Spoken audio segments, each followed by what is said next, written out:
आदाब नाजरीन, लाजवाल न्यूज़ में आपका इस्तकबाल है। मैं हूं आपका मेज़बान सैयद नियाज शाह। खबर दिखा रहे हैं सुरनकोट से। सुरनकोट CDPO दफ्तर में आज एक प्रोग्राम का एहतमाम हुआ। प्रोग्राम के मकासद ये थे कि 5 साल तक के वो तमाम बच्चे जिनके आधार कार्ड नहीं बने हैं, अब CDPO दफ्तर सुरनकोट से उनके आधार कार्ड बनाए जाएंगे। इस काम के लिए 3 ट्रेंड आंगनवाड़ी वर्कर्स को डिप्यूट किया गया है। मज़ीद तफसीलात इफ्तिखार हुसैन शाह की रिपोर्ट में।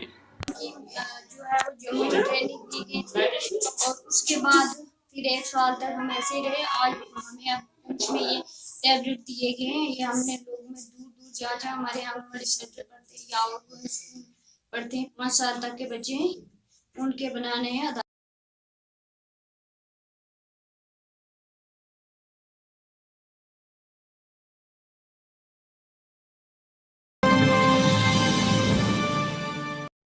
हमें ट्रेनिंग दी गई थी पहले जम्मू में 2 दिन की, तो फिर हमें पुंछ में सर आए थे जिन्होंने ये हमें टैब दिए गए हैं, मशीनें जिसके जरिए हम बनाएंगे।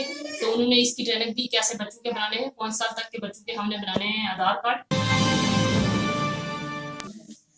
आज हमने यहाँ पे आधार कार्ड जो है वो बच्चों के बनाने जा रहे हैं, जिसमें हमारी 3 आंगनवाड़ी वर्कर्स हैं। शाजिया खानम है, जीनत अख्तर है और शहनाज बेगम है। ये 3 आंगनवाड़ी वर्कर्स जो हैं, इन्होंने ट्रेनिंग जो है आधार कार्ड बनाने की जो है इन्होंने पहले जम्मू में ली है। उसके बाद इनकी 1 डे परीक्षा जो है डिस्ट्रिक्ट पुंछ में हुई थी, जिसमें इनको टैब्स वगैरह जो है इनको प्रोवाइड किए हैं। और अब हमने इनको क्या किया है, हमारे 293 आंगनवाड़ी सेंटर्स हैं।